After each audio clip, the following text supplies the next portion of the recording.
Yeah, can you hear me? And we are live. Take it away, Darth Geekonius.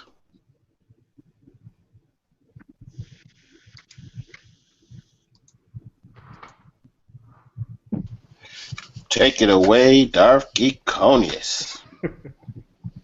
Somebody play the the music they play when they didn't screw it up, the technical difficulty music. Somebody play the technical difficulties music. I got some technical difficulty music right here. Today's broadcast has been hijacked by the evil meanings of Face Incorporated. Today, I am the show. Everybody else wanted to pass their buck on, but I stepped up as the wonderful leader I am. And I decided that me, will be the host. Now, I'm going to tell you right now, there's all kinds of fun and debauchery that I'm all about in this show. So unless Baba Rob or Geekonius get in and try to save you guys, it's about to be real live up here because there's a lot of stuff that was going on in Face's world these last couple of weeks, and we could talk about all of those things, tonight here. So y'all hanging out with King Face, and this is going to be great. I believe I got the Potbelly Samurai here with me. Potbelly, you there? There he goes in his Jedi garb. Mace Windu / the other black guy. He's going to play him both at the same time. Yes, sir. And I'm just going to be. I am not your effervescent host, but I am the Ish personified. So that's good enough for most. Right now, I don't know what Geekonius is doing. I think he's here along with Baba Rob. They're all in here with me. But again, for some strange reason, they decided to defer to me, like I won't F up the program. But I will do my best to stay on point. I have no. Let me tell you a little bit about me while we get everybody started.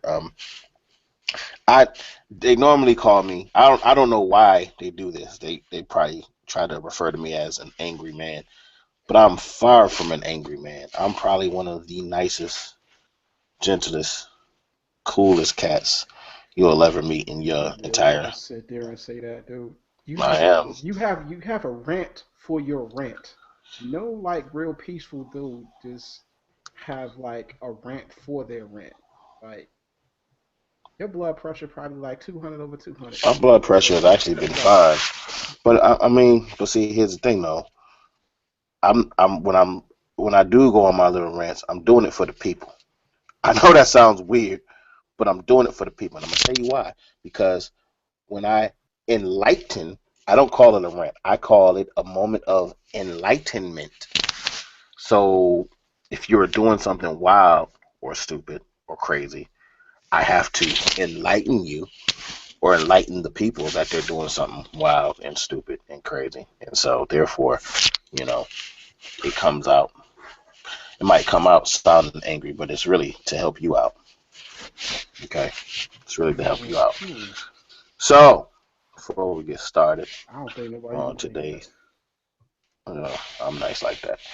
So, before we get started, Potbelly, what's going on in your side of the world? How's things been going? Dude, I'm about like I would say I'm knee deep, but I'm more like nipples deep. Like when you be like fly fishing and you got on like the wading, the hip boots, and them joints is like overalls, and they like all the way up to like here. That's where I'm at with it right now, and in my academic nightmare. So yeah, that's where I'm at with it, man. Trying to achieve this higher learning. Yeah, that's very interesting. That sucks to be you right now. I'm actually enjoying life. Well, that's not true, but I am attempting to enjoy life. I don't have academia problems, but we all have some type of issues or whatever going on. But again, I'm maintaining it. I'm saying doing what I normally do. So I'm not sure what exactly they wanted me to talk about. or wanted to get on the program. I know there was a few things on. I know we're going to discuss The Walking Dead in some degree or whatever based on the show just pretty much went off. There's a couple trailers that came out this week that we're probably going to discuss. World of Warcraft, Chirac. Did you watch that trailer? That Chirac trailer? Trailer, it's it feels fresh, but it also feels like vintage Spike Lee at the same time. Right? We'll get into that. Because I wanted to talk about that because I was watching the trailer and I didn't know You know how to feel about it? I didn't know how to feel about it. I was like, what and and what at the same time. It was crazy. Like, but we'll get into that. Also, um, the new, like I said, there's several new trailers of Chirac. Wow. Saw the Star Wars in Japan, the Japanese Star Wars version trailer. I'm not really caring about that much, and then we also have a few things like, did you watch Saturday Night Live? I watched some clips and I can understand why people was protesting. For Donald, right? That's I'm gonna start calling it Donald the Hair, like, cause and in his real hair, that's what I'm saying. It looked like he walking around with a fox on top of his head, like a Donald. Rocket Raccoon You know what I'm saying? walking around with Rocket Raccoon on his head. What was that joint though? I can't remember what it was, but it was this joint where the aliens was like hair pieces, and they was all sitting on top of people's heads, and they was controlling them. You know what I'm talking about? It was just a cartoon joint. What was that? I can't remember the name of the joint to save my life, but that's what that joint reminded me of. Well, the Every Donald time I look at his hair. Donald is one of those who's been body snatched and hair controlled because it's crazy. Yeah, I never understood. I wonder if we're gonna get ourselves in trouble talking about weave. I mean, it is real. People got it. Talking about weave, dude. I hate weave. Like, I do too. I think that's like the worst. It's you know what? Like they religiously do it to themselves. It's not the weave. It's the abundance of it though. Was when it's like extraordinarily blatant. Like I said, like Donald is one.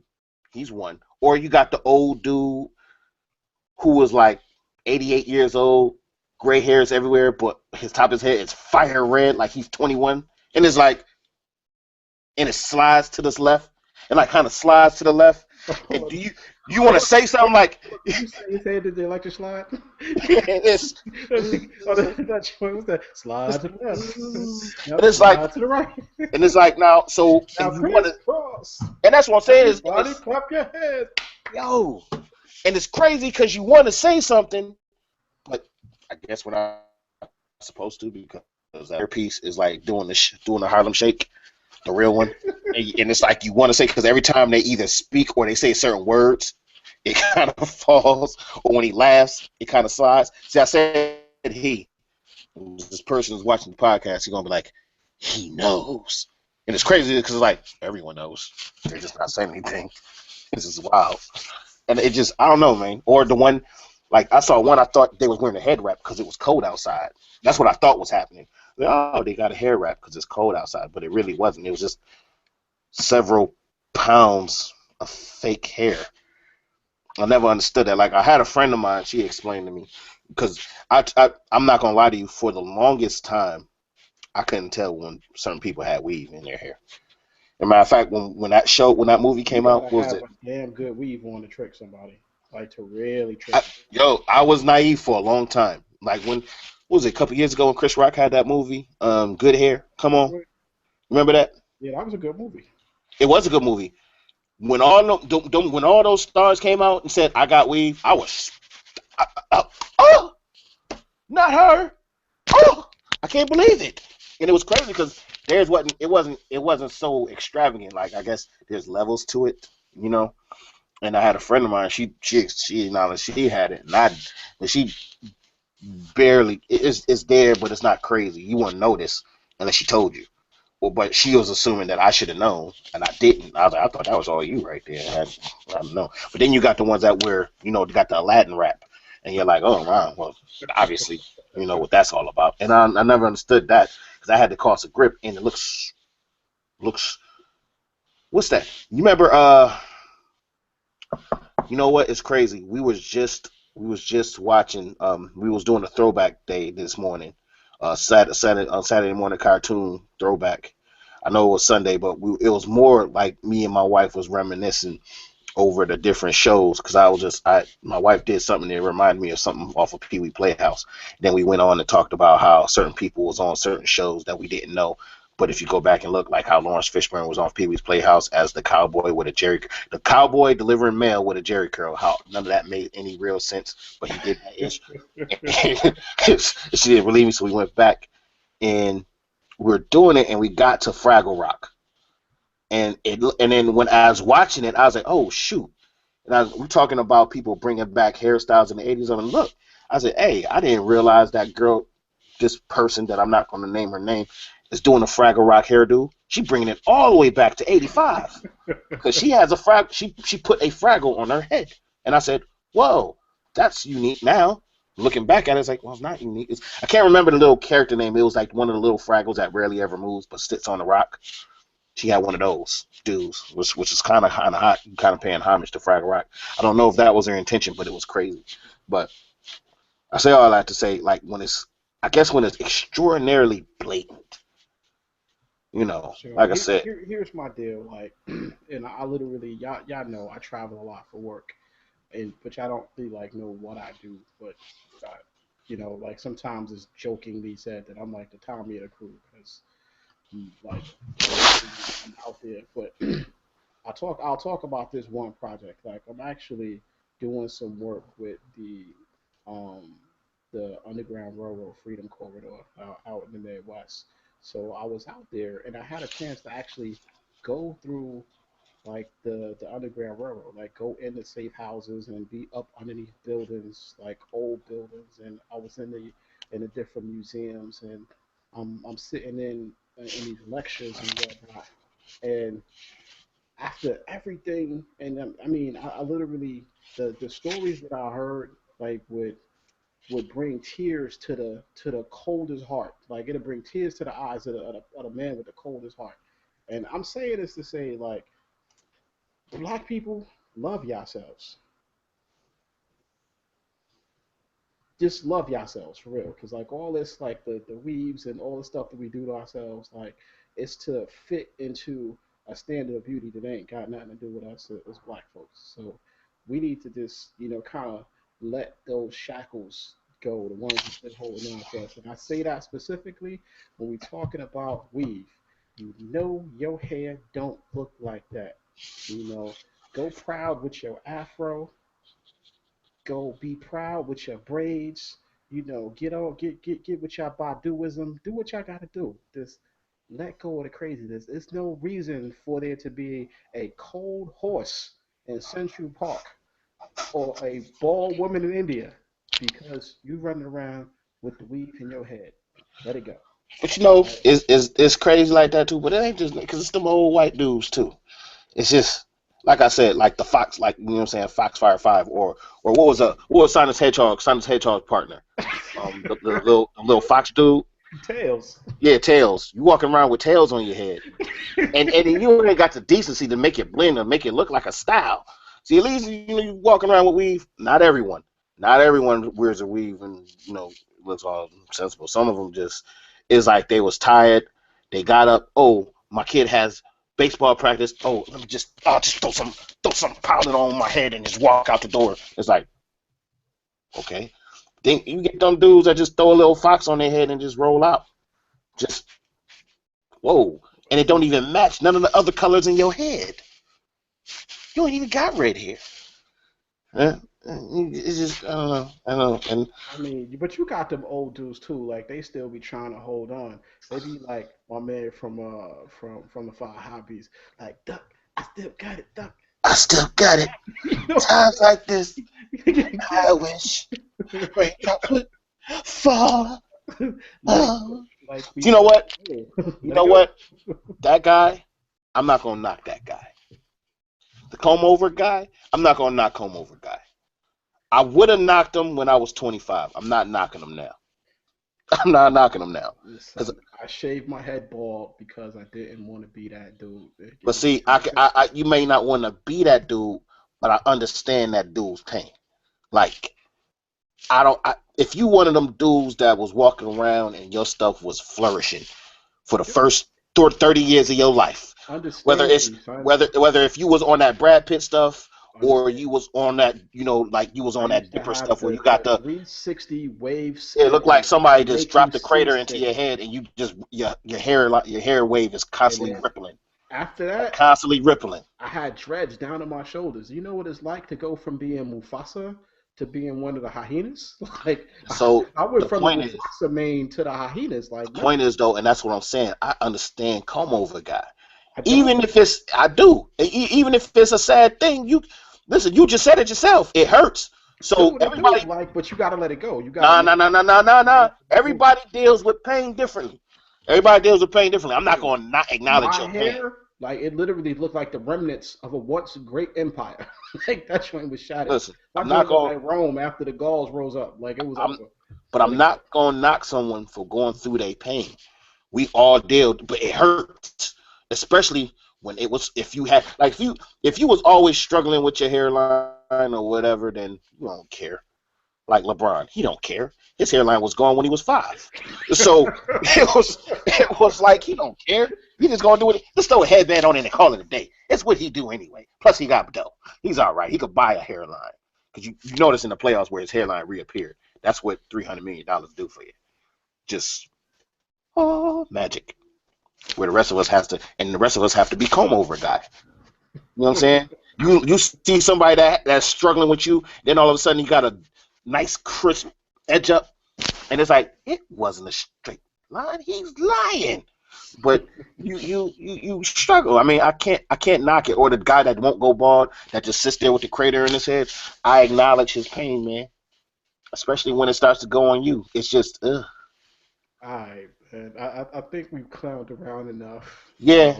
So, We should probably actually get into a real topic for the well, show. no, that was the topic because we was talking about the Donald. So we could go. You We see could the get. We could Saturday get. Night joint? Yeah. Well, here's the thing. Here's the thing. Get on our serious tip for a second, because a lot of people was going in on that Donald being on Saturday Night Live. I, I'm I'm more curious of what is everybody expecting out of these people. I mean, I guess my thing is I know why people are upset, but one is Donald Trump.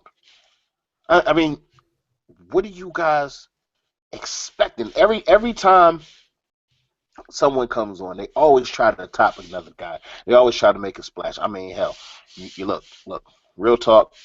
I mean, some people like him. You might like him or hate him. But Bill Clinton went on Arsenio and played the sax and admitted to smoking weed, but not really.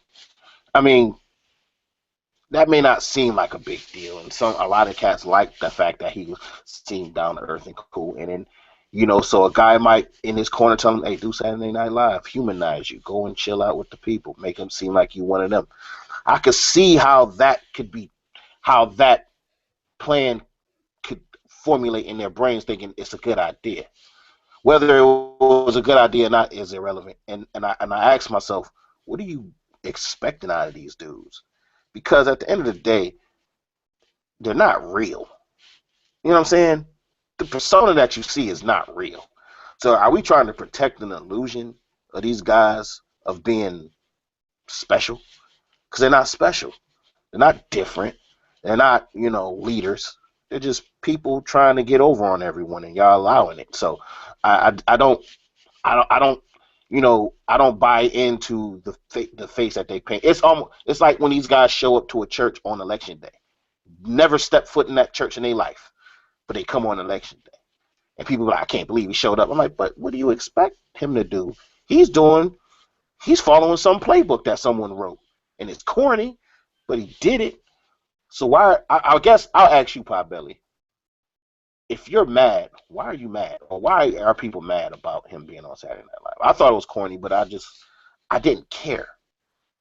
It didn't move me to be like, oh, I can't believe this. And if I was going to vote for him, I'm not voting for him anymore. Or, oh, see, this is the exact reason why I'm not voting for him. What do y'all expect? I mean, what did you take out of him being on Saturday Night Honestly, man, I felt like Trump was playing to his strengths. He's an entertainer. I mean, he's a manipulator. Like if you ever watched like The Apprentice or anything that he was on, I mean, let's be honest. When you look at his record, he's a terrible person. He's a terrible business person. Um, and his thing is like entertainment. So like he's a caricature. So that's what he was playing up. Like he was trying to pull the he was pulling, in my opinion, from the George W. Bush playbook. Like I'm the guy you want to hang out with, so vote for me, make me president.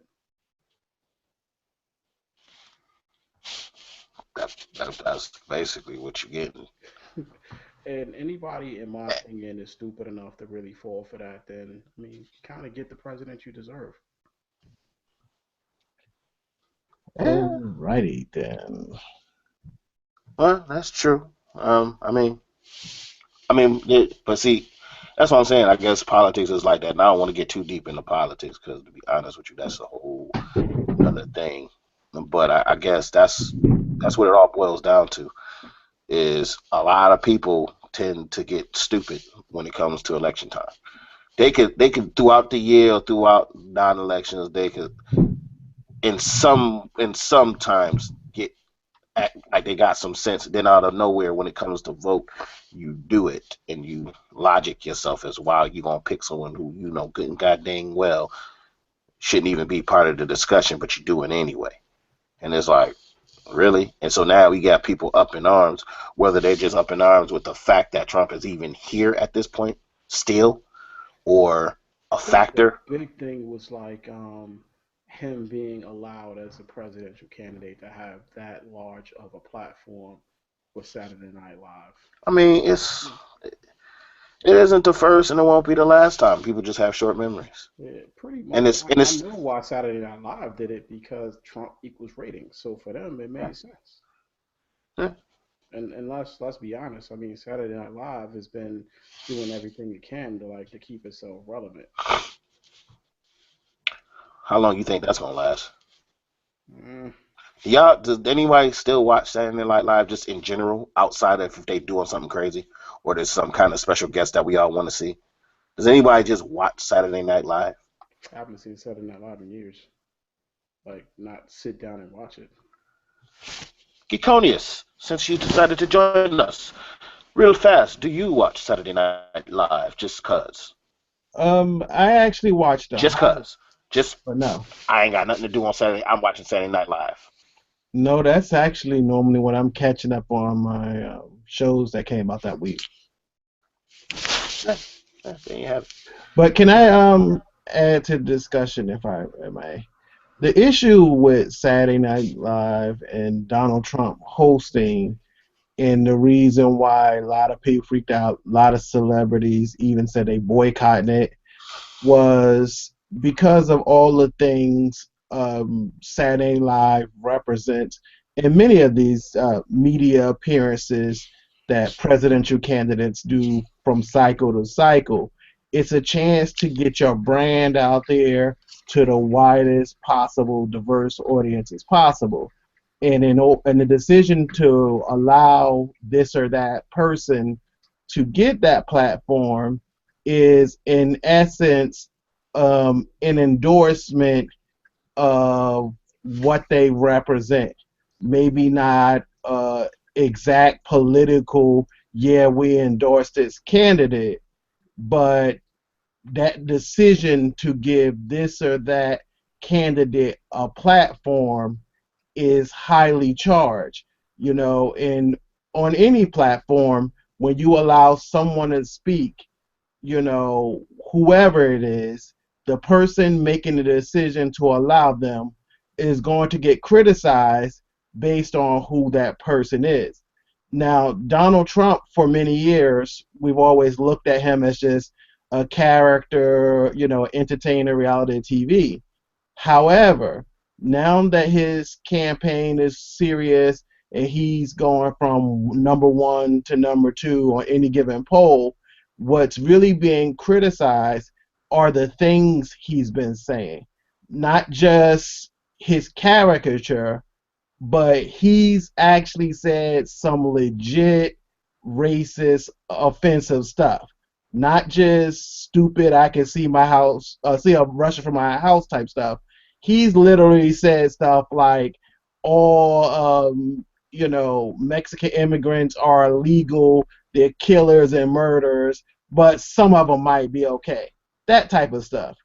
Yeah. Um, I don't People I at his don't think campaign anything I don't think has anything said, we've said disagrees with that. I think the my comment specifically was just like, that he was basically a terrible person, a horrible business person, and an entertainer, like a caricature. Like when you look at no, no, Trump, I didn't no, no, no. disagree agree with you either. No, what I guess what I'm saying is like from SNL's perspective, I don't necessarily think it's an endorsement because they have a lot of different people on the show. Like they had Hillary Clinton on not that long ago, if I remember correctly. And But here's the difference. The difference isn't being objectionable in reference to policy stances, politics. It's that his comments as of late um, on a myriad of issues have been out and out racist. So the question isn't, do you let an objectionable or abrasive person get that platform? It's, do you let this or that person who does hate speech? And that's the issue. I normally don't get this deep into who's on this or that show, but I've listened to those comments, and those things weren't like just disagreeable, ha ha, he's stupid. He said some straight up racist stuff about Muslims, Latinos, and those things are like, it could have been Jeb Bush, it could have been Chris Christie. Those guys, even with their crazy theories and politics, they haven't out and out singled out groups with racial commentary. And that was the issue. If Donald Trump had never said those things and then when questioned on it, just kind of shrugged it off, he would just be Donald Trump, the caricature who says crazy things. But when we sit there and look at a huge, the majority of the minority population who was offended, basically being called rapists and criminals, it's kind of, I get the point. It would be no different if they said, oh, next Saturday Kramer is hosting. People not gonna forget that crazy stand up. There's certain things you cannot say, and he's crossed the bar, and them letting them get that platform, which is why it was criticized. It wasn't because he was just crazy, because there's a lot of Republicans rebelling that's crazy. I didn't think SNL did it, and that's I guess the point that I'm trying to make is like SNL is looking at it from the standpoint of Of course, it's business, money. exactly like they I looking at mean, it from a business perspective. Like here's the front runner. He's controversial. If he comes to SNL, that's going to bring more attention to SNL. Like right now, we're all talking about SNL. exactly, and that was So part of I the don't think it's decision. necessarily about his platform. It was really about audience. And I what can't I'm promise saying, I we can't promise you minimize justice. who he is and what he's saying when we just put it in the box of controversy.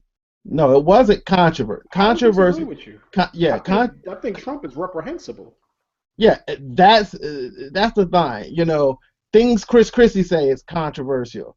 Things Jeb Bush, Hillary Clinton, Carly Fiorina, they say controversial things. He said racist things, and that put him in another realm. And so it was like, yeah, we know you're trying to make ratings, but to what degree that you seek ratings and at the same time alienate the Saturday Night Live base. And Yep. from all accounts, the review of the episode, it was crap anyway. Well, that's why all you people put your mouths on the water faucet when you drink, 'cause you got no home training, you people. But I want to diverge from this. This is way more serious. Well, we was actually trying. We was going to do that until you got on. I rather y'all go back to the weave discussion. That was hilarious.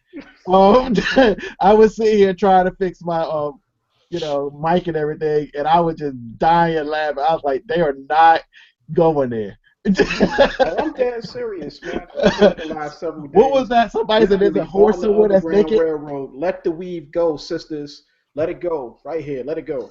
Like I said, I think anything in moderation is cool. But I'm just talking about the crazy number, Listen, there should like be when no bald women in India. There should be no cold horses in That's what Central he said. Park. well, they gonna be bald regardless. They got a hustle going on. They ain't trying to hear that joint. Let That it is a go. hustle going on. No They will But more weave. gladly give their hair. let me I'm going to take over. I don't know what happened to our effervescent host.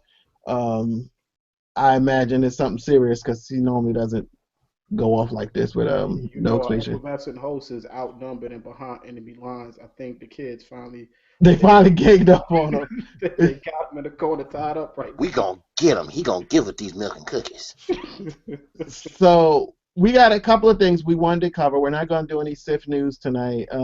There wasn't much that really happened this week anyway. But one of the things we're going to talk about just real quick, The Walking Dead. We still didn't find out what happened to Glenn. We did find out that Maggie is pregnant, and she also decided to give up on looking for Glenn. So that was a interesting twist. So for those of you who read the comics, they're doing things a little bit differently, but they actually delivered some line by line comic stuff tonight. So I want to go with there because that's what we're hoping that we'd find out what happened to Glenn, but we didn't. So maybe next week.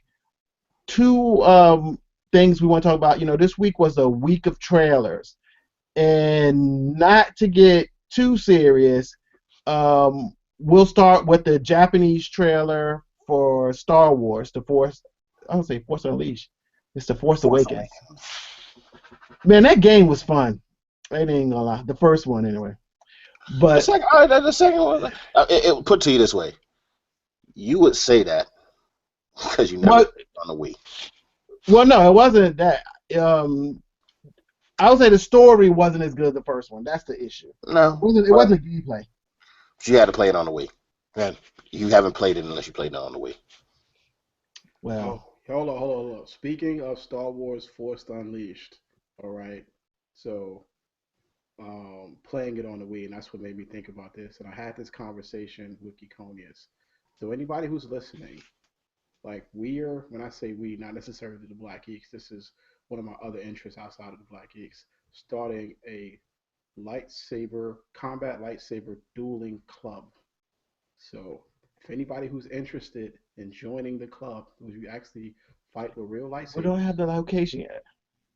just holla at me. Just hit me up on Twitter, and actually we do have the. Well, I'll get in that. Hit me up on Twitter if you're interested in learning how to wield a real lightsaber. Well, a don't combat and lightsaber. don't downplay it. First off, before people just look at this and say, "Oh, it was some geeky stuff," that samurai part in his name is not a joke. It is real. He is a martial artist, and his sensei, come on, give him the facts, is actually teaching My this class. Yes, my sensei, who is a grandmaster and the head of a Japanese samurai clan, is teaching the class. He's taking what he knows and parts of it. Like this is just for fun. We're not actually really trying to kill each other, but he will be Speak for yourself, incorporating. homeboy. He's going to be incorporating different aspects of uh, samurai sword technique into creating two styles: a Jedi style and a Sith style. And we are known as the Saber Council, and we are going to be having a lot of fun dueling with combat lightsabers. and And combat learning lightsabers. real martial arts, Well, a fun application of real martial arts. but the techniques are real. The techniques are based on real techniques. Yes. Okay, now you got the full story. Cause see the way you told it, it was just like, oh, they're about to do so. Bunch of That's a boys sitting in there in their underwear, drinking milk and cookies, going to sit there and swing their lightsabers, talk about their favorite Star Wars comic. Yes, but you no. know, it's like some crazy geek idea, like starting a Sith church or something. You really gonna put that out there? Let's pray not, to yet- the not, Dark Revenant. Amen. not until I get all the rules from the IRS. Oh, and whether or not I'll get my Be pants like shit Peter off. Griffin, Church of the Fonz. Hey. And the uh, congregation said, "Hey, Anybody's actually interested, hit me up on Twitter and I'll put y'all down.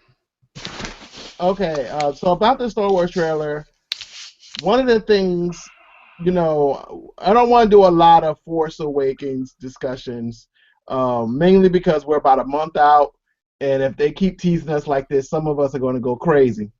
But they did release a Japanese version of the trailer, which, in my opinion, makes the American version looks like crap. Um, but one of the things you got to see was a lot more action. You got to see some more Chewbacca. You got to see some more Han Solo and Leia. But the one person we still haven't seen, and as J.J. Abrams have said, this is by design, there has been no Luke Skywalker outside of those initial trailers where we could safely assume that that's his hand resting on top of R2D2. So, casual and very observant people are that much more excited. The Japanese trailer, it was anime 2 hour He-Man cartoons, if you will. well, I don't think it was. I don't think it was insinuated. I think they did it. They said the force is strong in my family. I have it, and they show him with the hand on the robot. He goes, my sister have it, and they show Leia, and then my father has it. They show the skull. So this it's obvious if you watched it, and anyone Well, can tell. it's like George R. R. Martin. Nobody. Forget him. I guess I shouldn't have. No, That's we're the not stop going to subject. speak George R. R. Martin's name till he come out with that book. Until then, Did you see that episode of Z Nation? He no. was he was actually on it Yeah, yeah. as a zombie. I thought that was Yeah, he might hilarious. be a zombie for real because he ain't finishing that book. I I speaking gotta of George R. catch R. up on Martin, it there still. was a news article I read earlier this week, and he was talking about how the series is going to end, and that it was going to be bittersweet, which basically fuels rumors and ideas that the reason why he's been taking so long is that he's finishing the entire series in one shot versus going to release Winds of Winter, and I forget what book 7 was supposed to be called. I Because don't know. he did write 4 and 5 together. So maybe that's it. He's doing this massive manuscript of book 6 and 7 because he's already talking about the ending. So it makes sense that he's probably just trying to kill us a little bit longer, but then book 6 will come out and then book 7 will come right after it, which at least, if nothing else, would kind of make the wait worth it. We'll see. Kind of. We'll see.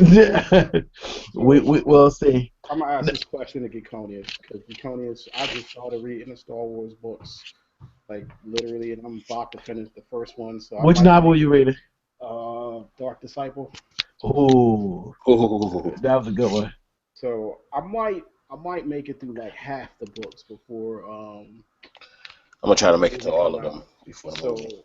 my big question is based on the trailers, there's obviously some connection between Vader and Kylo Ren. Does anybody have any clue who Kylo Ren actually is? No clue. I will say this. Um, having read all the novels of the new canon. I have not finished all the comics.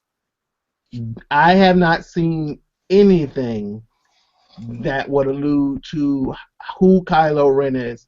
I don't even know who the Knights of Ren is at this point. Because they almost put it out there like Kylo Ren is like the son that ain't nobody know about, and I'm like, I mean, that's just kind of how it. That's the kind of the feel that it has. What Like he almost wants to say, "We're going to finish what you started, Father." Like it's what's almost more like that part was cut off at the end. what's more likely, it was it Lost Stars, or maybe it was one of the other novels. They hinted to the idea that there's a cult that has emerged after the death of Vader and the Emperor to that basically deifies Vader. They don't necessarily know everything about Sith and what that was all about, but they've basically created a church of the survivor, if you will. I throw that out there for those. No one knows what that I know, means. I know, I I'm know. gonna go out on a limb and say not many people got put onto that Yeah, particular agreement. I just threw that out there. I'm ignoring him right now because he keeps bringing up this church thing. Because you know your boy over here wants to start. Not yet, not tonight, not tonight. But I mean, you keep bringing it up. Like, no, that was a specific book reference, a good fantasy series outside Lightbringer, Night Angel, the Mistborn. That my, my, joint was. my next question is like, we already know that Ahsoka is still around. Hmm. Like, Force Awakens, she's the fulcrum. Um, we know some other people are still around. Like, is Asajj Ventress still around? You have to finish the book. I'm asking if she around for this Finish reading the book though. or for the Force Awakens. The You gotta book will read tell that you book. where she's at. It tell you where she's going and what mission she's on. But you gotta read that book though. I'm almost finished with it. The book. Well, then when you finish, You you'll be able finish? to This tell us. this is Dark What did my Disciple. man say? You will know. I'll probably finish You that. will know. All righty then. Two more trailers we wanted to discuss. Both of them have a controversial element to them. You I going to know Big Chirac? Baba Rob wanted to be part of the discussion, but we're just going to have to do it without him. Let's start with Warcraft. Of course, I based actually on enjoyed that trailer. the long-running World of Warcraft That's gaming supposed to be series. controversial. Well, the controversy is for those who look at the obvious.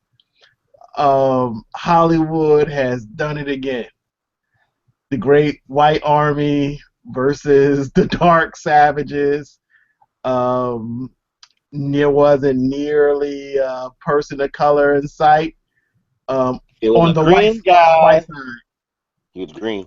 and even amongst the orcs, some are saying that the quote unquote good ones, the ones willing to work with the humans, seem to be a little bit lighter and have more Anglo features than the ones who are not wanting to get down with the humans.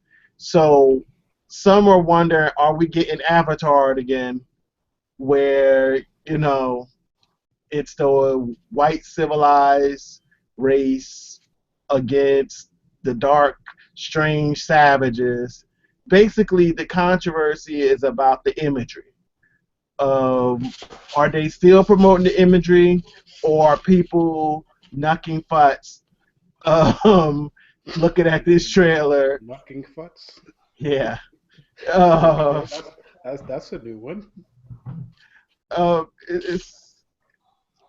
it's pretty old, but it's probably the first time I said it on air. Uh, but the point is there something there? Let me ask y'all I'm something. gonna have to tap out on that one because I never played the game, so I'm not really familiar See, and with I No, did. not the game. stuff. The trailer. But here's the thing though, it's based on the game. And so a lot of Well, folks who Because for example, let's look at it like this. You can look at it two ways. I was hyped for the trailer, because I think games like this, there are certain games that will make good cinema. I think. Because that joint reminded me of a Peter Jackson production. Yeah, I think there's certain things that make good cinema. Like, for example, Halo. Halo was a game first. It makes great books, cinema. It makes great entertainment outside of gaming. Would you agree? Obviously, the books are amazing. How many Black Spartans are there? I don't remember. 0. You sure? Yeah, there were no Black Spartans. There were Black people. Most of them were ODST, but there were no Black Spartans or captains or pilots. I don't know about It's that. because you're not thinking about it, because it was a great book. It was a great story. There was never any reason outside of what we liked, because we liked the game. But there were no Black Spartans. Maybe not the original Spartan 2 program, the Blue Team, Huh? but I'm not sure about that. Especially Yeah. now when you got I'll put it to you this way. I'll put it to you this way.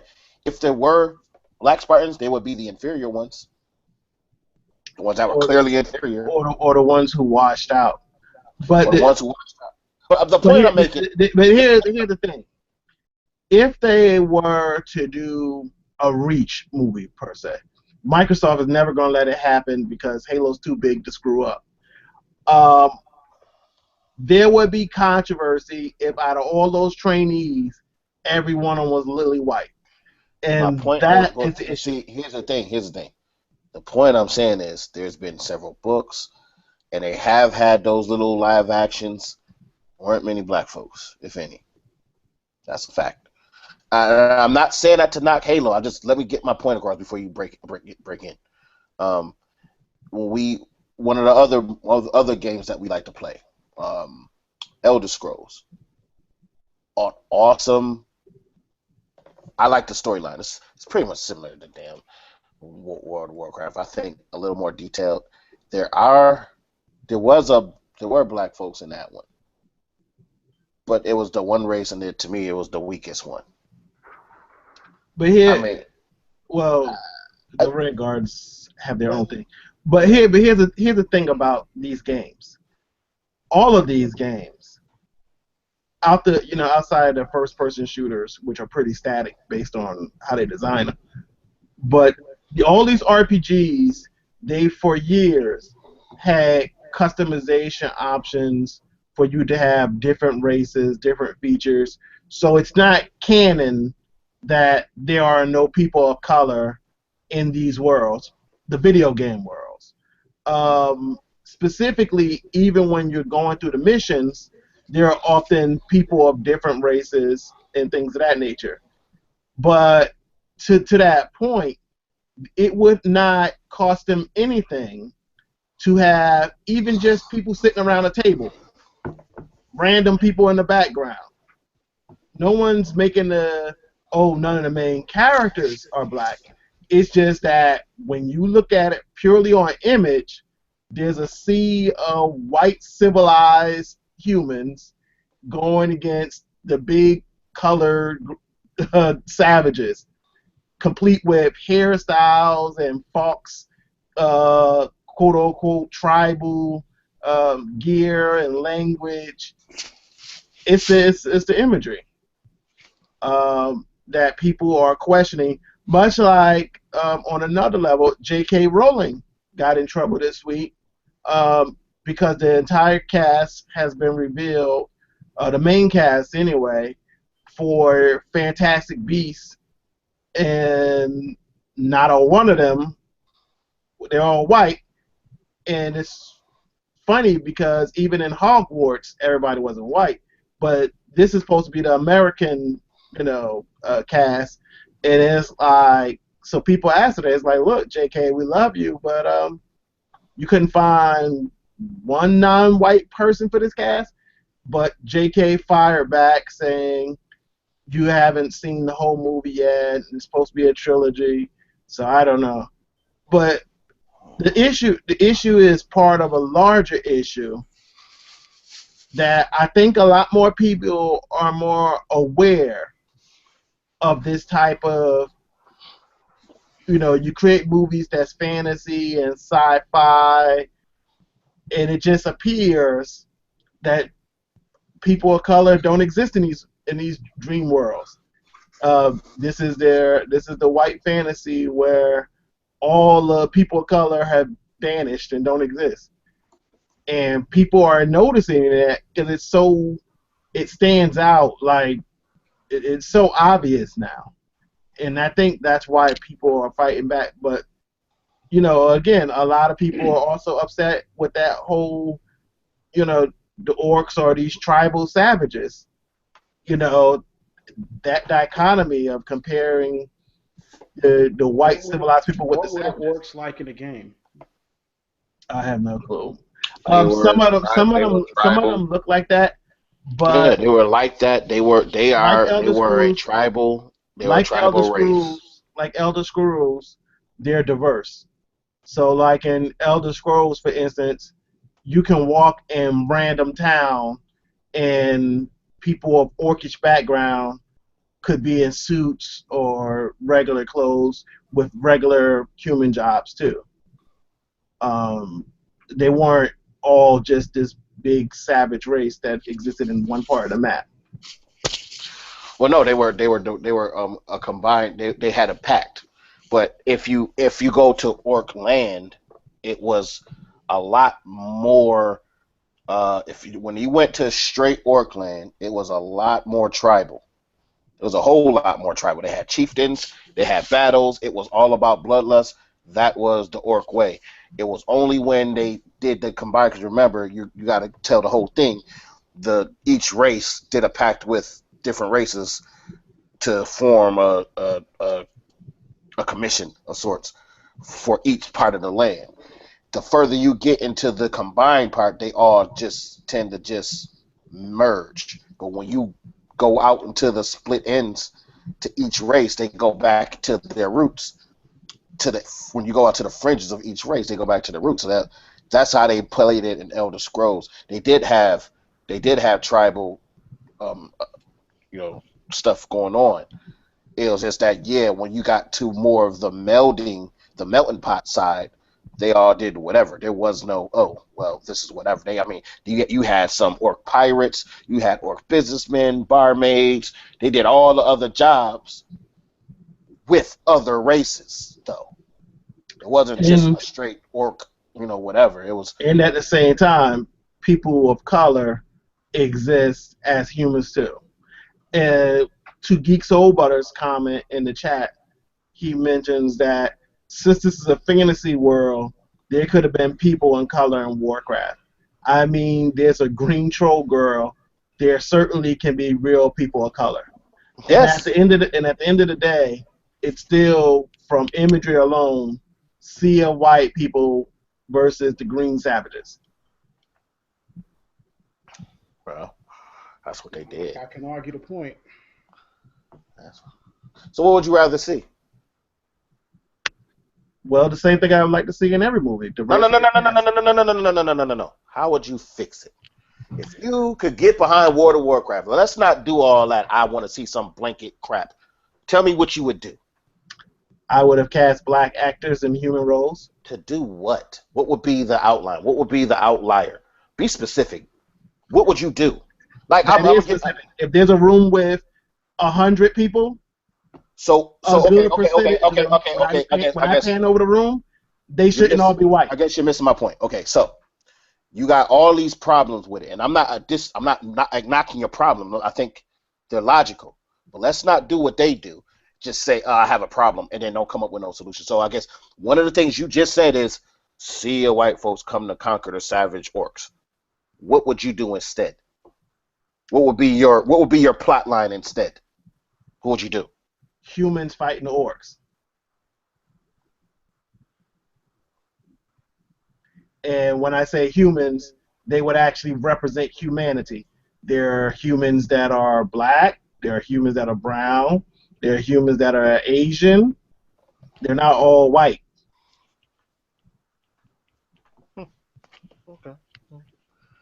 So, okay. And I would say that it's specifically because they left out people of color on the human side, that the focus on the orcs being the de facto black people is so relevant. If that crowd of humans were just a diverse human species, I think people wouldn't attack the orcs and how they look and their ways so much. But then again, it's definitely not as bad as Avatar, whereas Avatar left no doubt in your mind that the Na'vi were, black people, down to the casting and the way they speak. I would say, at least what we've heard of the orcs, there was no distinct, oh, these are black people dialect. Of course, It they're was not. They're just even more, more Native American. yeah. But that's what I'm saying. I think the criticism is highlighted when you don't have anybody but white humans. And I watched the trailer again. I think I might have seen one really light-skinned woman somewhere like a quick pass through. So maybe that's how mad our Mad Max exception. Token. when you had to narrow your eyes and say, "Oh yeah, she black." Yeah, I remember that movie. Not another teenage movie. Oh, I don't watch those movies. But Well, yeah, that's about. my man from was my man Bud from the Cosby Show. Remember Yep. Bud? Oh Yeah, I saw yeah. that joint. Yeah. So he was in there, and my man from what's it? So you remember the first barbershop? I can't remember dude's name, so y'all all watched the first barbershop, right? The one that was the educated brother that was always getting in everybody's face. Yep. Yeah, that dude. So Bud from the Cosby Show was sitting there drinking a beer, and my man comes on, and he's walking through the crowd, and Bud texts him and says, excuse me, what are you doing in the scene? I'm the token. He goes, oh, I'm sorry, I got the wrong party. He's like, yeah, you need to go now. And then he walks away, and they're like, trying to poach into my territory. And I'm the it's big like, Carson of this party. I'm the big guy. Yes. Oh, that's crazy. I didn't mean to put Uncle Ben into this conversation, We but fucking been alone. he's been saying some crazy. Okay, all right. Since we mentioned Donald Trump, I gotta say this. Did y'all hear that this dude said the pyramids were built by Joseph and they were used to store For grain? store grain. Just why and this is the problem. This is why we don't do politics on the show. I don't like giving these listen. This is why we don't. I'm gonna tell y'all why we don't really go hard on politics. So somebody actually asked me that. Somebody asked me that. Do we go in on politics? I said when it's relevant or when it encroaches upon the geek world or any kind of entertainment world whatsoever. Which Donald Trump being on Saturday Night Live kind of opened the door to these conversations. But one of the things that I don't like getting into it because I don't like these. You can't take these people seriously. Like, you can't. Even when they making key points, you can't take them seriously. I mean, because everything that you see and hear is all fake. It's make believe. None of these people probably believe half of the stuff that come out their mouth. And if you actually sat there and talked to them, no. Listen, here's the thing. I honestly believe this Ben Carson dude probably even thinks these things. Hold on, time out, son. And this is to support Face's point. Do you remember when the pundits got caught off on a live mic when John McCain announced that he was going to have Sarah Palin as a running mate? And just prior, it was like, oh, this is a great idea. This is going to mobilize the base and da da da. They were saying all these great things. As soon as they thought the mics was off, they was all like, yo, what the hell is he thinking? Like, this is crazy. Like, she's a liability. Like, da da da. Like, everything negative you can think of. Everybody forgets about that. Like, this joint is all make believe. I agree. It's kabuki. Here's the issue. Most of the time it is. Like, everyone knows the Dragon Lady Hillary Clinton is super politician. Was it Galandra? Oh yeah, you called her Gadriel. Gadriel. She's like, Galadriel. tempt me with the rain, Frodo.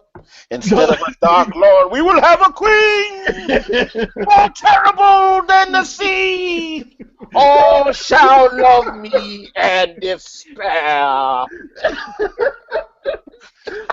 Yo, when you said that in a random conversation, I tweeted that with the GIF right away. Oh, excuse me, GIF for the real technical people out there. Here's the issue with Uncle Ben. I didn't want to go there. Unlike most of the other people, he's not a politician. He's a true believer. They just did I don't know if it was Slate or the Daily Beast. Somebody went to his home in Maryland. This dude got a picture of him on the wall with Jesus, like hugged up, like that's my bro. He got a verse from Proverbs, like etched into the wall in stone. He literally, the more you read about him, I'm not going to get into what church he belonged to because that's controversial. I'm not going to go there. But he's literally everything he says is what he actually believes. Just like Mike Huckabee and I want to say Ted Cruz. But the rest of those guys, we all know they're a politician. But that's why when Ben Carson says the things he says, people are paying more attention to the things that he says versus a Jeb Bush or Donald Trump, because we all know they're politicians and entertainers. But this guy being number one and saying stuff like that, compared to the fact that how many of us was forced to learn about him when we were littler during Black History Month, it's kind of scary that he's number one in that party saying stuff against all evidence. All evidence that the pyramids were built. Listen, it's scary that we even having certain people even in the running. Within him. But Face made the point. That's one of your brothers there, Geekodius. No, he's not Sith. He's a Sith. He's a Sith Lord. No, he's not. The one thing the Sith have proven time and time again, these are people of high intellect and very sneaky. And to be as sneaky as Sith are known for, you have to be smart. Look how Palpatine the whole time was Darth Sidious and pulled the whole thing. Hey, look, y'all lie. I think they all Sith because look, Palpatine, he had his own little fox fur going on. I'm just saying, birds of a feather. He got it going on. I'm just saying. Trump. If there was a Sith in politics right now, or both parties are candidates, the only person stands out hands down would be prime candidate Hillary Clinton. I can see her as a Sith Lord, strong in the dark side. There's nobody even close. It's just nobody.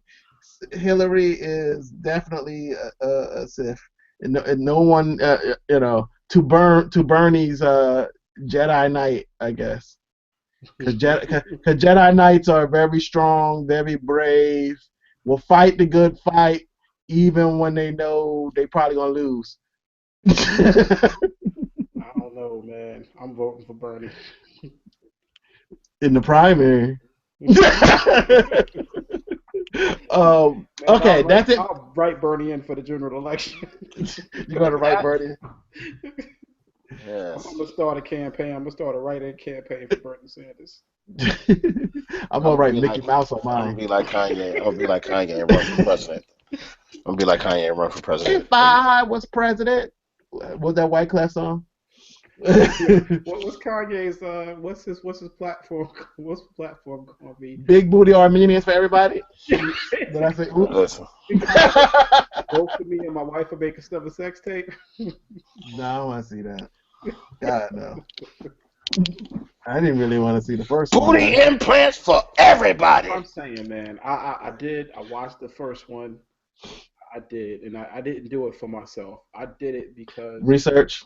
it was research, but more Mm. importantly, the people needed to know what the Uh, content of the tape was, and I had and to you write had a to take one for the review. team. I did. I had to take one for the team. I had to write a review, and as a Jedi, I'm impartial. Hmm. Like I have no attachments, so Uh-huh. I wrote the review and I gave it 2 thumbs down. I did it for the people. Oh. Did it for the good of the empire, for the good of the republic. Well, since we brought up sex tapes, um, so did y'all hear that Lil Wayne has one out there with two strippers, and apparently is trying to sue the company that's trying to leak it. I think it's Vivid. It's always Vivid. That was vivid. So, I don't know how they get their hands on. They got their well, little Pac-Man you know just how it running happens. around. Somebody else gets the tape, and they call Vivid and be like, "How much you gonna pay? What you got? What you got?" And Vivid will I'm say, curious of how come these cats don't just straight get them for all their money. "Well, I mean, if you got it leaked, if it's for real leaked, I would break the bank on you. I don't think you can break Vivid's bank. You gotta remember, porn is like one of And, the and, biggest and that's what I'm industries. saying. If it was honestly linked, I'd get you. I'd get you. And it has to. I will have to win. I just. But here's the thing. I'm put my amateur law hat on. Um, if they got it from somebody who was in the video, the person in the video has just as much right to share and sell it. So at most, you can sue for, I guess, for defamation and pain and suffering. And You will sue the other person, I guess. but when that doesn't work, you're gonna sue the people who have it and distribute it, because of course you didn't approve your likeness. But even then, some states have caps, so it's not like you can sue for like $300 million. I want all of it. Exactly. But apparently the tape is real. I accidentally saw it, well, some of it. You said you saw it? Unfortunately, it was on one of those hip hop websites, and it had the click here to see a preview, You clicked. and I clicked. It was like The Ring, and it was like, if you watch this tape, they're gonna get a phone call. It's gonna say 3 days, and you're like, "Oh, I'm not gonna watch that tape," and the tape is sitting there, and you say, "Ah, hell, let me put the tape in." Or Paranormal So Activity. when you watched it, when you watched it, and all of a sudden you got a phone call. 7 days. 7 days. Weezy, baby. 7 days, baby. Or another grown ass man, Birdman's fucking kiss me on the lips or something. I'm sorry, bringing up old stuff. Lastly, we did have one more trailer to discuss, and it's one of those. How many black controversies do we go through in a decade? This is probably one of the biggest ones since School Days, maybe. Did you not like School Days? No. The controversy. You don't I remember? mean, You always have, when these movies come out, you have two types of black people that get into this. There's the talented 10th, if you will, who are like, I can't believe you're going to put us out there like that. Versus I don't see the big deal. But then in this case, normally people are on Team Spike, but he's getting dragged through the mud on Twitter about this. So for those who don't know what we're talking about the Chirac trailer that was released this week, and it's pissed off a lot of people. I know people, particularly on my Facebook, that are native Chicagoans who are really upset. A lot of black people in general are upset. And then there's a whole bunch of people who are saying, hey, we need to wait and see because a lot of people got upset about school days. And the main reasons people are upset, as we all know, the crime rate in Chicago is extremely high. The murder rates, particularly by firearms, is worse probably than Iraq, hence the name Chirac. But the debate stems around if you are going to make a movie about that subject, in what way should you make that film? Should, especially if it's Spike Lee, should it be more do the right thing, or should it be this maybe satire is what some are calling it? Um, the complaint is that he takes a serious subject matter and makes it lighthearted, makes it into satire, and there are some saying that the premise is also misogynistic in the sense that even for the uninitiated that don't know, this is based on an ancient Greek story, that the idea that to stop crime in Chicago, at least in that particular neighborhood that's displayed, that women deciding not to have sex is going to end the violence. But To dude, many, they felt, uh, or they're saying, that it's insulting and it's making a actually mockery of the subject matter. it's actually So based those are on the history. arguments. So those are the arguments that are playing out on Twitter right now. Um, and so laying that foundation, and as Geek Soul Brother says in the chat, here it comes. Um, what are you guys thoughts You really want to based know? on all the arguments out Oh, there You want to know? well, and based on your viewing of the trailer thus far? hold on, hold on, You hold want to on, know hold what on. I Hold think? on. I gotta throw a time out here real quick. I might even like pull my robe up over my eyes just for a second. One, it's satire. So what he's doing here is not that much different than what Tarantino did with Django Unchained, as far as incorporating aspects of satire into real events or real historically contextualized events. So that's one.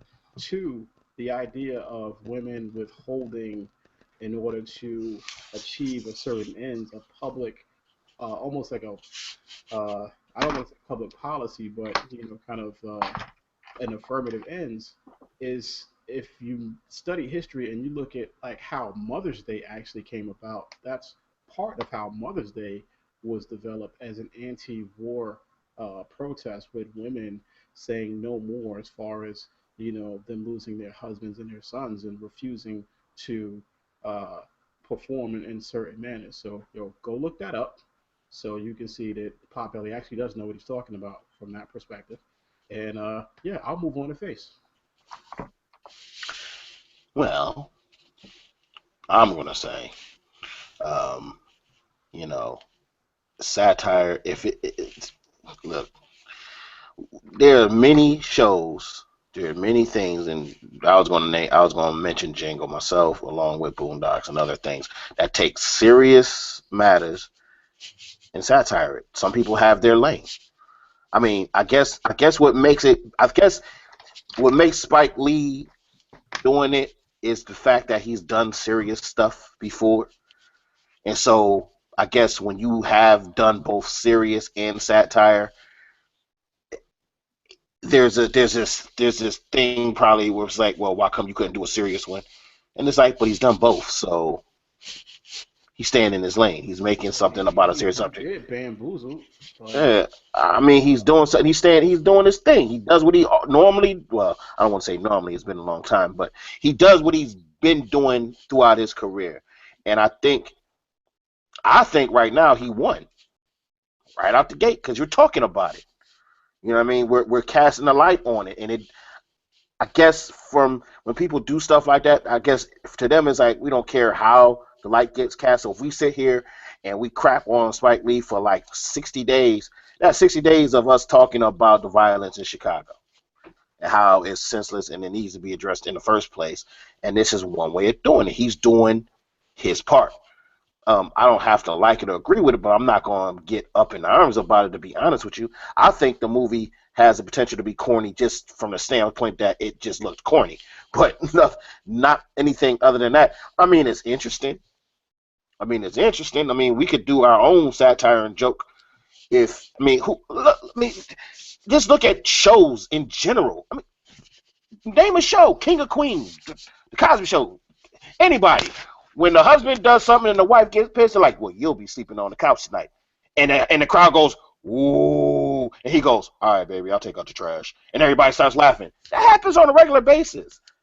That happens on shows on a regular basis. And no one's up in arms now. All of a sudden, he puts it in full view, and you want to trip about it. So, maybe it's the totality of it all. I'm not tripping. I don't see any. I'm not tripping for the reasons everybody else is tripping. If I'm gonna trip, I think it's because it's a corny movie, and they put my man Samuel L. in it, and that sucks. If my 2 cents, and hey everybody. Oh, he's He snuck in the back door. Yeah, I had an issue, all fixed. Anyway, I know from the children. First of all, I know that a lot of people from Chi-Town were really upset because they use Chirac, and Chirac is typically used by a lot of local rappers as as an honor to or how they represent their neighborhood. But I think that if you really look at it from the context that could be anywhere. That could be D.C. That could be L.A. That could be Detroit. I mean, it could, you could put the same concept in any city. So when I look at the trailer, I don't necessarily see that it's about Chicago. I see it's about violence and going to what end. What do we have to do to stop it? Is it that the sisters got to pull together and say, look, fools, we're not, you don't get to have any of this. You don't until you fix this community, because we're out there, we're the mothers, we're the wives, we're the sisters who have to bury your sorry asses, because you all won't fix it. You all won't put the guns down. You won't end the violence. You won't stop shooting each other because someone took the last piece of fish. That's so Mother's Day. You know what I'm saying? So because someone stepped on your new J's, which right. So I see it as yet again a typical Spike move. Talking about an issue that really is a global issue. Well, really, it's an American issue more than it is a global issue. But it's an issue, and at what point and to what end are we going to go to stop it and address it? It's just a social point that he's trying to make, and I'm really I understand why my brothers and sisters in Chicago are upset, but if you look at it from the bigger context, it's the point. It really is the principle of the matter that we've got to stop this violence by any means necessary. Yeah. So that's why I was like, I'm not tripping about it. I don't care. This is his lane. This is the way he does it. You know what I mean? If you want to do it a different way, then do it. Don't get all and I kind of goes. I guess it's kind of one of the things that's been getting on my nerves lately. Everybody got issues with things, but y'all not doing anything about it. If you ain't got nothing to bring to the table, just shut up. Shut the hell up. You criticize. He's trying. You might not like the effort, but what are you doing? You know what I mean? So this is his lane. He's done it before. Why are y'all surprised I haven't the slightest idea? If I'm going to knock the movie, I'm going to knock it because I think it's corny from a cinematic standpoint. That's as far as that's going. I'm going to tell you right now, if you threaten to shut the cooch down on my end, I'm going to shut it down myself. So I'm just saying, I Well, think it's different. It's different. It's different. I mean, you know, but it's not like it's that original when you really sit back and look at it. It's not. It's got well, historical context. well, Even here, go ahead, man. well, here's the thing. Spike Lee has since come out and gave his commentary to the reaction, and he was saying that it's not a comedy, which picks up on one of the comments from Geek Soul Brother when you were talking earlier, Face, or maybe it was Podbelly. He said there was nothing lighthearted about the trailer, with Jennifer Hudson screaming, um, you know, about it. And of course, the movie does utilize people from Chicago who's actually victims of the violence. Case in point, Jennifer Hudson. Uh, there's also a city alderman who said that he's read the script, he's saw the trailer, and he doesn't approve, and said that Spike Lee should apologize to the city. Why? Because this is the thing. None of us on this show is native Chicagoans. And personally, I'm reserving my critique until I see the movie. But what I've been reading and researching on this issue, people who are native to Chicago are feeling some kind of way about this movie. Everything from the name to the potential portrayal of what's going on in their city. You know what, man? We've been able to say, it can be like any other city, Detroit, DC, other places where there's high levels of violence, but statistically, when it comes particularly to gun violence, Chicago has surpassed all of these cities. It's that big of an issue that it's a political talking point. The whole issue of gun violence in Chicago is a national hot button issue, and Today. native Chicagoans are really upset about this. So I'm personally not going to tell them they're crazy or they need to look at it a different way, because I don't live in Chicago. I never even been to Chicago. Chicago's a great city. It's a great city. So I mean, I hear what you're saying. But What you're saying. more to what Spike Lee has said. Hold on. I want to address that because you brought up a bunch of stuff. I want to address that. I hear what you're saying, and it's an issue today. Okay, because here's my thing, and it's to Baba Rob's point. I know we like to have short memories. I know we want to act like Chicago is the only city to ever go through what they're going through right now. But the reality is, for the last 20 years, there's at least been one city that's been on that stuff. Where you call it, what we call it, we know what that stupid thing Negroes do. We're the murder capital. There's been many murder capitals, and it's been bad. It's been really bad. And they're not bad right now. Like, Buffalo was one. Gary, Indiana was one, which threw me off because I was like, ain't that where Michael from? And they was like, yep. And I can't remember what years it was. New Orleans was one. DC had it for a hot second. And then Chicago's turn now. New York had it in the 80s. And then Chicago's turn now. Chicago has lost their damn minds in the last 3 years. It's their turn. I mean, so it is an issue that everyone has felt. You're not the only one that's lost people to gun violence. And you won't be the last unless we do something about it. I understand when it's your city on blast, you feel some kind of way. I'm not gonna knock you for that. But at the same time, I don't give a damn what you say and how you feel about it. You need to step back and look at what's trying to happen. Now, if we don't, and I agree with you, we haven't saw the movie, so there could be things about the movie in of itself cinematically that just kind of like, I wouldn't have did that, But as far as being put on blast, you need to be put on blast because it's crazy out there. Just like it was crazy in New York, just like it was crazy in Buffalo, just like it was crazy in New Orleans. Well, nobody was talking about it. So now they doing it. So it's your turn. It's your turn. It's happened. I've been in one of those cities where people are dying every 5 minutes. That ish wasn't fun. And so if somebody was to say, "Hey, we're gonna talk about your own city," I might get offended. I mean, my offense would be superficial. Hey, why are you talking about my city like that? I get it. I do, because no one wants to be put in a negative light. A lot of people, what they want is, don't talk about all the negative. Talk about the positives we have.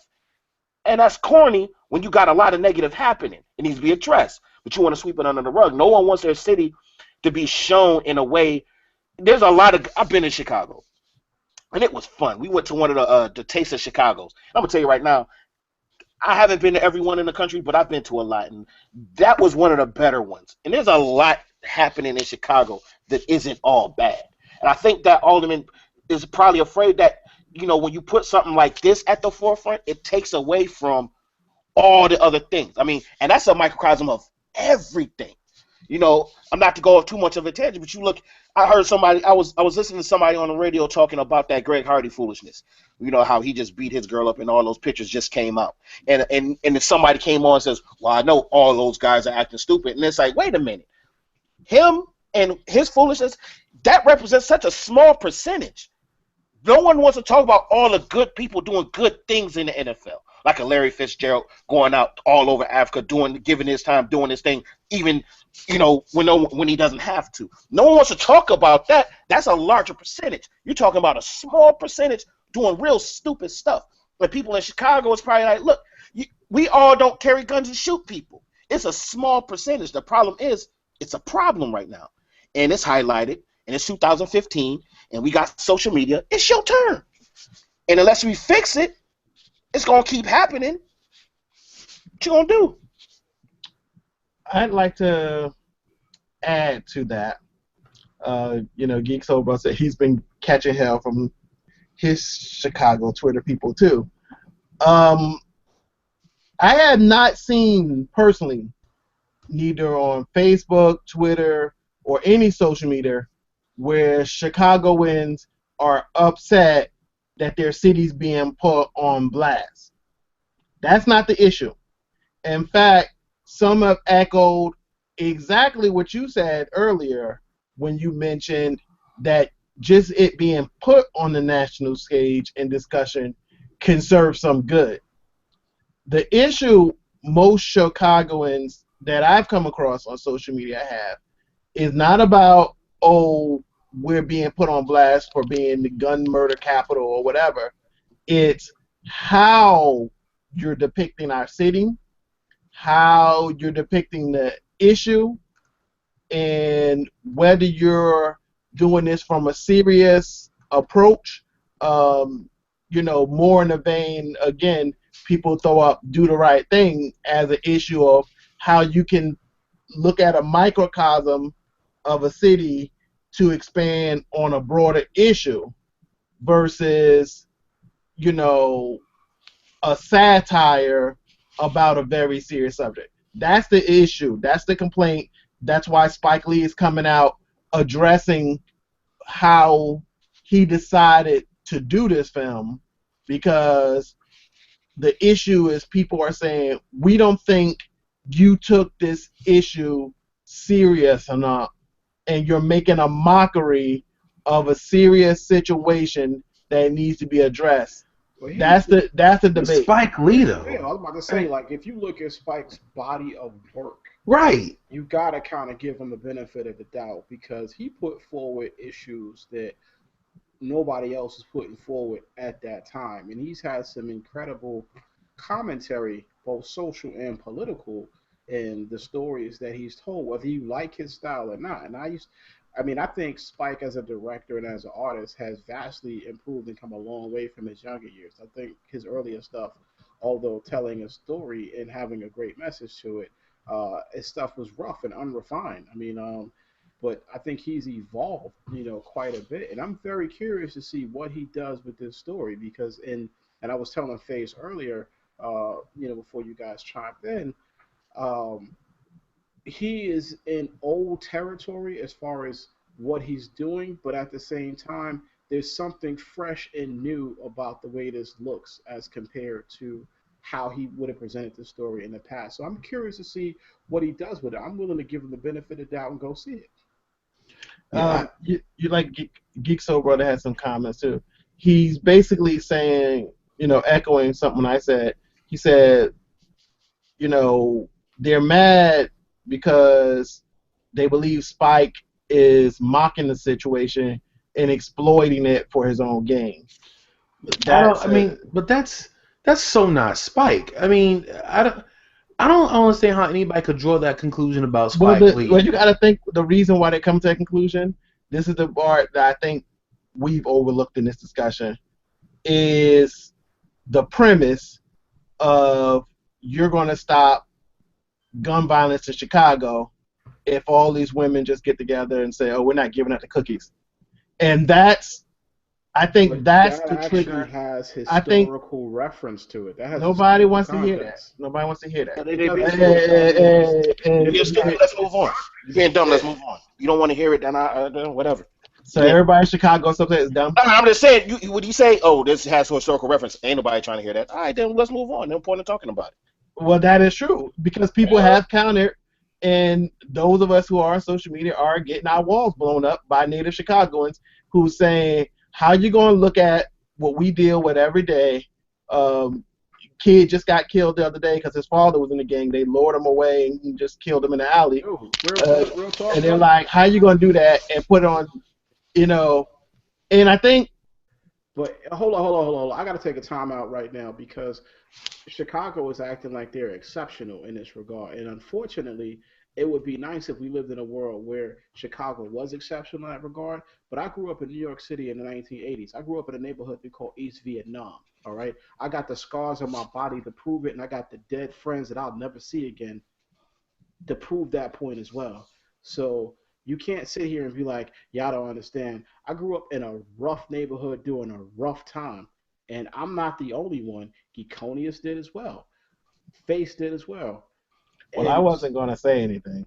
And so did Big Baba Rob. Like, I remember what DC looked like in the late 80s and early 90s.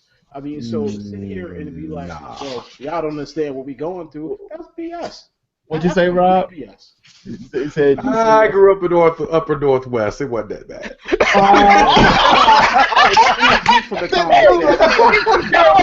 No. At least he was honest. She was like, nah, not me, brother.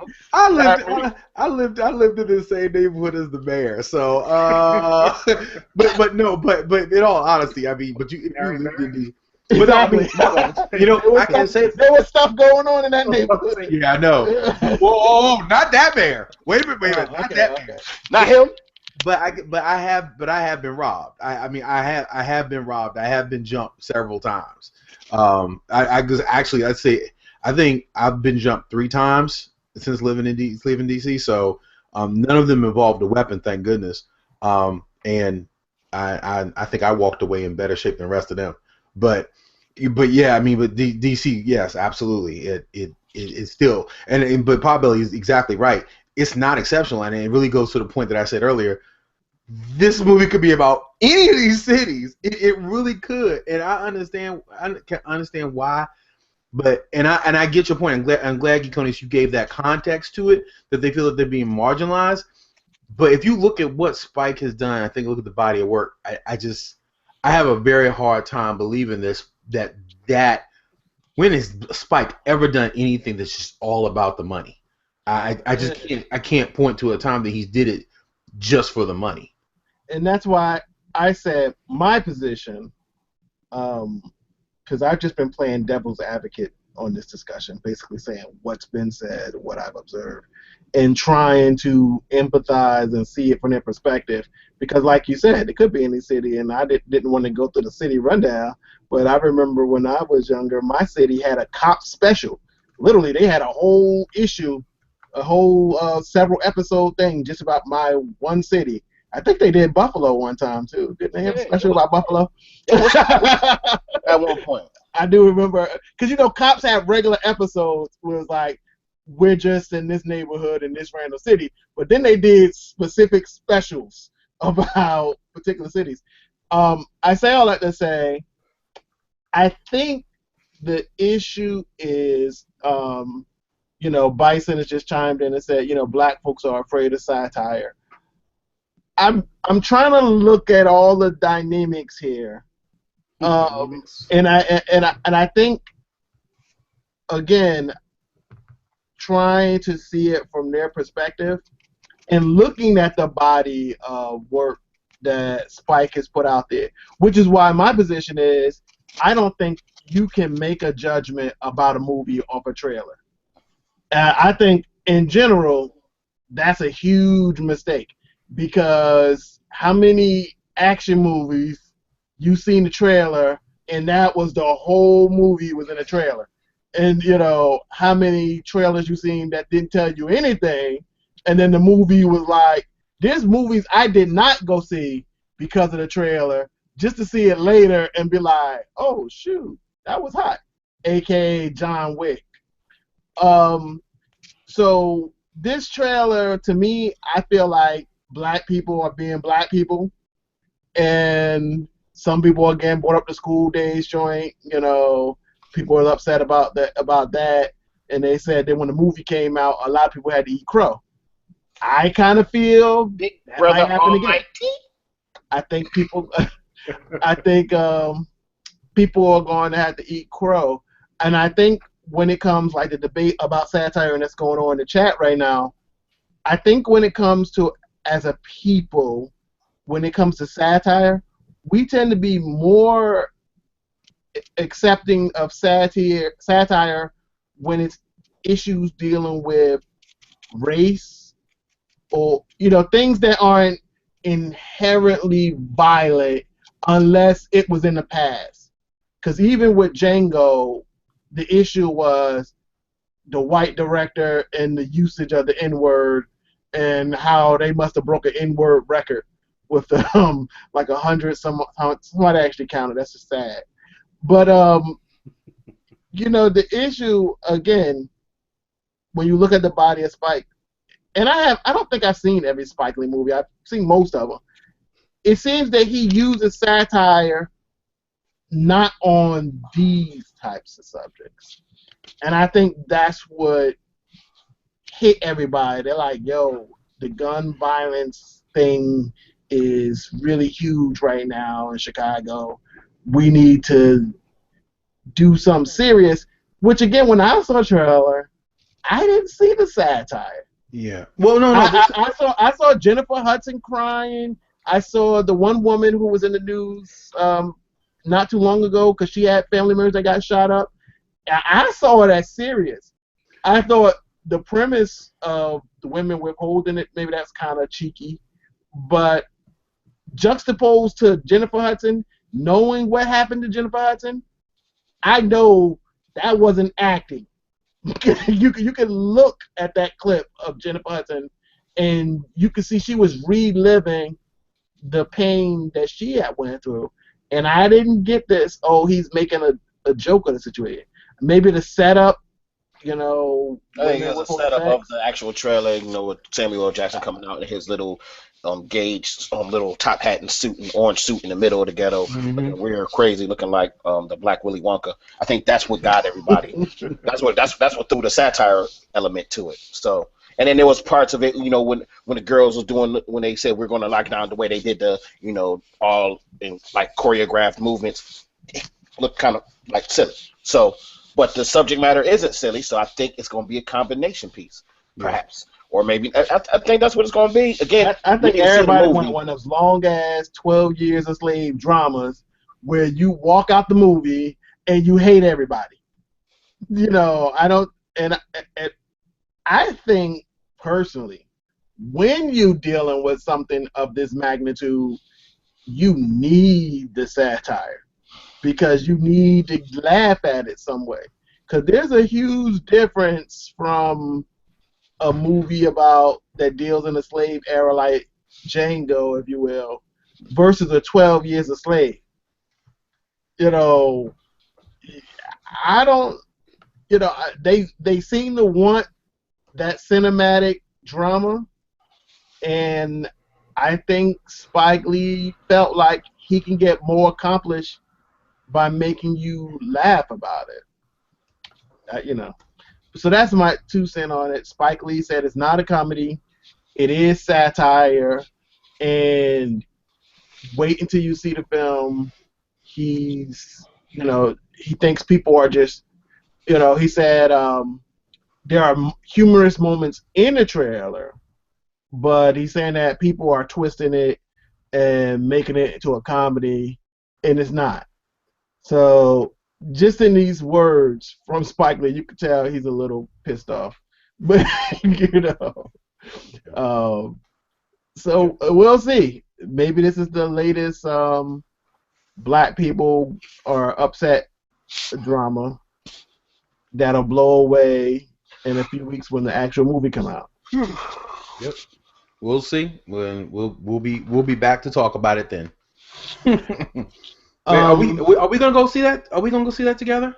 I know I'm gonna go see it. If y'all want to go see it together, I'm willing to go and with my black outfit.